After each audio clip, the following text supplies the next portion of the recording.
Nagpupuri kami sa'yo, Panginoong Jesucristo. Nagpupuri kami sa'yo, Panginoong Jesucristo. Sinabi ng poong mahal, kasalanan ay talikdan, pagsuway ay pagsisihan. Maghahari ng lubusan ang poong Diyos na may kapal. Nagpupuri kami sa'yo, Panginoong Jesucristo.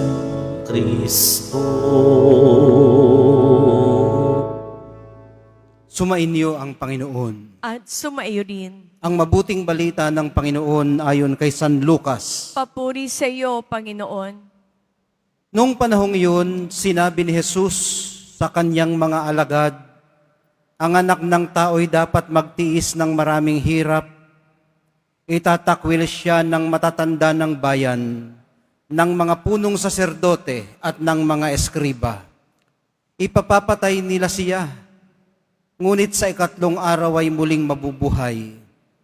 At sinabi niya sa lahat, kung ibig ninumang sumunod sa akin, limutin niya ang ukol sa kanyang sarili, pasanin araw-araw ang kanyang krus at sumunod sa akin. Ang naghahangad magligtas ng kanyang buhay ay siyang mawawala nito. Ngunit ang mag-alay ng kanyang buhay alang-alang sa akin ay siyang magkakamit noon. Ano nga ang mapapalan ng tao makamtan man niya ang buong sanlibutan kung ang katumbas naman ito'y ang kanyang buhay? Ano nga ang mapapalan niya kung siya'y mapapahamak? Ang mabuting balita ng ating kaligtasan. Pinupuri ka namin, Panginoong Jesucristo. Magsiyopon lahat. Piliin ang buhay. Ang sabi po ni Moises sa unang pagbasa, piliin ninyo ang buhay para kayo at ang inyong lahi ay magtagal. Ika nga, choose life that we might live. Sa unang tingin parang taliwas dito ang sinasabi sa Ebanghelyo. Ang naghahangad magligtas ng kanyang buhay, ang siyang mawawalan nito. Pero sinabi din po roong, ang mag-alay ng kanyang buhay alang-alang sa akin ay siyang magkakamit noon. Ito naman po ang nauna ng sinabi ni Moises sa unang pagbasa. Kapag sinunod ninyo ang kautusan, inibig ang Panginoon at nilakaran ng kanyang mga landas, pagpapalain niya kayo.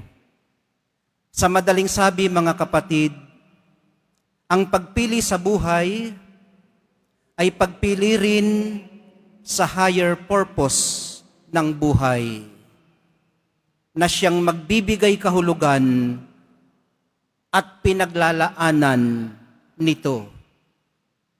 Ibig pong sabihin, ginagawang kaaya-aya ang buhay. Hindi lang basta nabubuhay, kundi pinagsusumikapang gawing kaaya-aya ang buhay. Di po ba may sinasabing some people live to eat, but some people eat to live.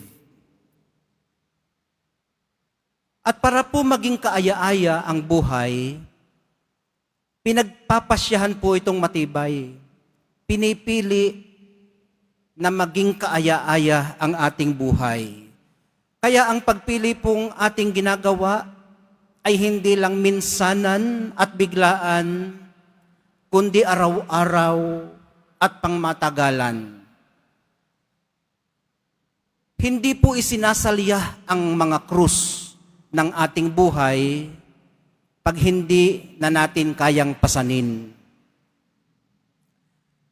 Hindi natin aabutin ang tagumpay nito kung bibitiwan natin ito agad sa unang pagkakataon pa lamang na maramdaman ang bigat. Tandaan po natin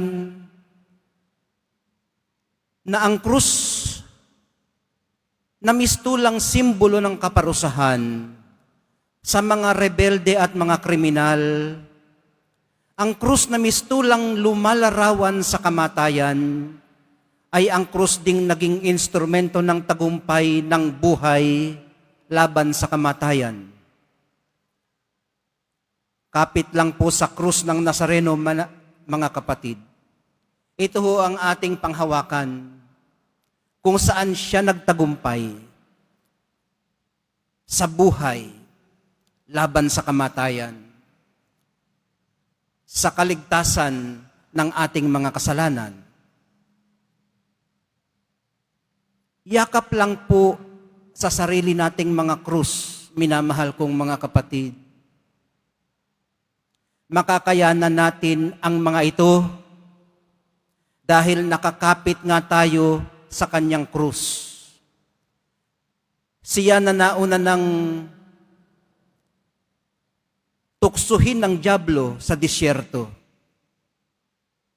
Siya na nauna ng nagpasa ng krus na nararapat sana ay atin. Siya na nauna ng dito ay namatay para tayo ay mabuhay. Matulungan nawa tayo ng ating pag-aayuno, mga kapatid, lalo na tuwing araw ng Biyernes sa panahong ito, para ma-focus natin ang ating mga hangarin palayo sa mga pansamantala lamang, patungo sa mga bagay na pangwalang hanggan. Ma-realize nawa natin sa pamamagitan ng pananalangin na ang ating mga pagkakawang gawa, maliit man o malaki, ay mga ambag natin sa pagsasakatuparan ng pangarap ng amang buhay na kaaya-aya para sa atin, dito pa lang, ngayon pa lang. Kung parang Kwaresma man ang buhay para sa iyo ngayon, kapatid, maaari mong tanawin ang hinaharap ng may pag-asa ng muling pagkabuhay. Hindi po laging Kwaresma. Hindi laging dry tingnan ng ating altar, ang ating sanktuaryo. Hindi laging mataimtim ang ating awitan. Hindi laging parang tigang ang ating espiritu. Katunayan, sa desert na ito, mga kapatid, itong experience nating ito, ng parang nasa disyerto, doon po, mas pananabikan natin ang tubig na dumadaloy sa pinagmumula nito. Ang mahal na poong Jesus Nazareno, na magtuturo sa ating piliin ang buhay at sasama sa atin sa bawat yugto ng ating buhay.